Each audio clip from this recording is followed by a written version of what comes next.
ಕೇಳಿ ಅವನು ಜೀವನ ಅಂದ್ರೆ ಮನ್ಸಿಗೆ ಬಂದ ಹಾಗೆ ಬದುಕ್ಬೋದು ಅಂತ ತಿಳ್ಕೊಂಡಿದ್ದಾನೆ. ಪ್ರೀತಿ ಪ್ರೇಮ ಬೆಲೆನೇ ಇಲ್ವಾ? ಧರ್ಮಯ್ಯನವರೇ, ತುಂಬಾ ದೊಡ್ಡ ಅನ್ಯಾಯ ಮಾಡಿಬಿಟ್ಟ ಧರ್ಮಯ್ಯನವರೇ. ನಾನು ನನ್ನ ಹೆಂಡತಿ ಅಮಿತಾ ನಮ್ಮ ಮನೆಗೆ ಯಾವಾಗ ಬರ್ತಾಳೆ ಅಂತ ಕಾಯ್ತಾ ಇದ್ವಿ.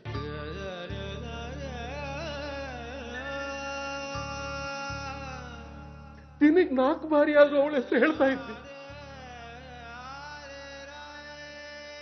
ಎಲ್ಲ ಸರ್ವನಾಶ ಮಾಡ್ಬಿಟ್ಟ.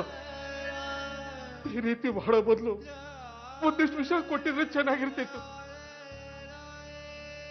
ತಲೆ ಎತ್ತಿ ಬದುಕಾಗ ಮಾಡ್ಬಿಟ್ಟ. ಯಾರಾದ್ರೂ ನಾಳೆ ನನ್ ಮಗ ಯಾಕೆ ಸತ್ತ ಅಂದ್ರೆ ನಾನು ಏನ್ ಹೇಳಲಿ ಧರ್ಮಯ್ಯನವರೇ?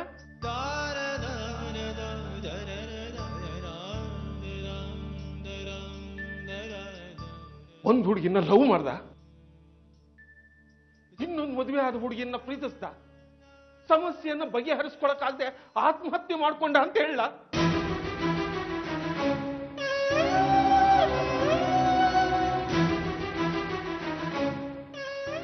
ಜನ ನನ್ ಮುಖಕ್ಕೆ ಮುಗಿಯೋದಿಲ್ವಾ ಹೇಳಿ? ಇಂಥ ಒಳ್ಳೆ ಹುಡುಗಿನ ಬಿಟ್ಟು ಯಾವುದು ದರಿದ್ರ ಹೆಣ್ಣಿಗೆ ಮನಸ್ಸು ಕೊಟ್ಟಿದ್ದಾನಲ್ಲ, ಇಂಥವನ್ನ ನನ್ನ ಮಗ ಅಂತ ನಾನು ಯಾಕೆ ಕರೀಲಿ ಹೇಳಿ ಧರ್ಮಯ್ಯನವರೇ?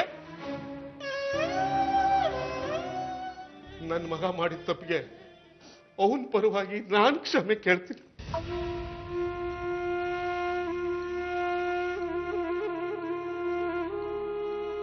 ಪ್ರಣವ್ನ ನಾವು ಕೊಲೆ ಮಾಡ್ಸೋಕ್ಕಿಂತ ಮುಂಚೆನೆ ಆತ್ಮಹತ್ಯೆ ಮಾಡ್ಕೊಂಡಂತೆ. ಏನು ಅಮ್ಮ, ಧರ್ಮಯ್ಯನ ಮನೆಯಲ್ಲಿ ಪ್ರಣವ್ ಅಪ್ಪ ಅಮ್ಮ ಬಂದಿದ್ದಾರೆ. ಕಾಗ್ದ ಬರ್ದಿಟ್ಟು ಎಲ್ಲ ಆತ್ಮಹತ್ಯೆ ಮಾಡ್ಕೊಳಕ್ ಹೋಗಿದ್ದಾನಂತೆ. ಒಟ್ನಲ್ಲಿ ಪ್ರಣವ್ ಬದುಕಿರಲ್ಲ, ಅದು ಮಾತ್ರ ನಿಜ. ನಿನ್ನೆ ಅವನಿಗೆ ಒಂದು ಸ್ಟ್ರಾಂಗ್ ಡೋಸ್ ಕೊಟ್ಟಿದ್ದೆ, ನೀನೇನಾದ್ರೂ ನನಗೆ ತಾಳಿ ಕಟ್ಟಿದ್ರೆ ಅದೇ ಜಾಗದಲ್ಲಿ ಪ್ರಾಣ ಬಿಡ್ತೀನಿ ಅಂತ. ಅಷ್ಟೇ ಸಾಕಾಗಿರುತ್ತೆ ಅವನಿಗೆ.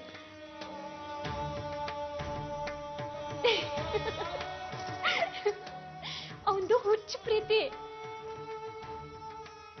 ನಾನ್ ಸಿಗಲ್ಲ ಅಂತ ಗೊತ್ತಾಗಿ ಜೀವನನೇ ಬೇಡ ಅನ್ನಿಸ್ಬಿಟ್ಟಿದೆ ಅವನಿಗೆ, ಅಷ್ಟೇ. ಅಲ್ಲ ಅರ್ಚನಾ,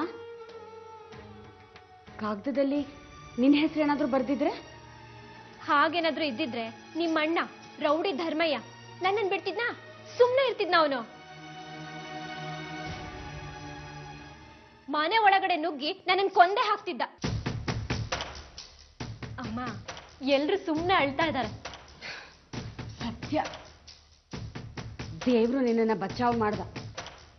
ಇಷ್ಟು ದಿನ ಬಿಡದೆ ಪೂಜೆ ಮಾಡಿದ್ದಕ್ಕೆ ಸರಿಯಾದ ಪ್ರತಿಫಲನೆ ಕೊಟ್ಟ.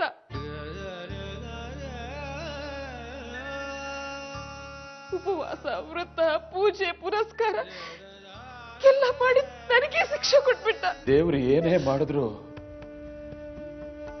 ಅವರವ್ರ ಯೋಗ್ಯತೆಗೆ ಸರಿಯಾಗಿದ್ದನ್ನೇ ಮಾಡ್ತಾನೆ. ವರ ಕೊಡುವಾಗ್ಲೂ ಅಷ್ಟೇ, ಶಾಪ ಕೊಡುವಾಗ್ಲೂ ಅಷ್ಟೇ. ಆ ದೇವರು ನಿನ್ನ ಪೂಜೆ ಹರಕೆಗೆ ಮೆಚ್ಚಿ ನಿನ್ನ ಮಗಳನ್ನ ಕಾಪಾಡಿದಾನೆ ರುಕ್ಮಿಣಿ. ಸತ್ಯ,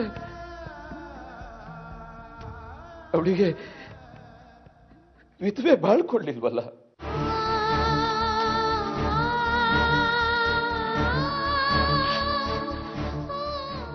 ಮೊದಲು ಆ ನಿನ್ನ ದೇವರಿಗೆ ಕೃತಜ್ಞತೆಯಿಂದ ನಮಸ್ಕಾರ.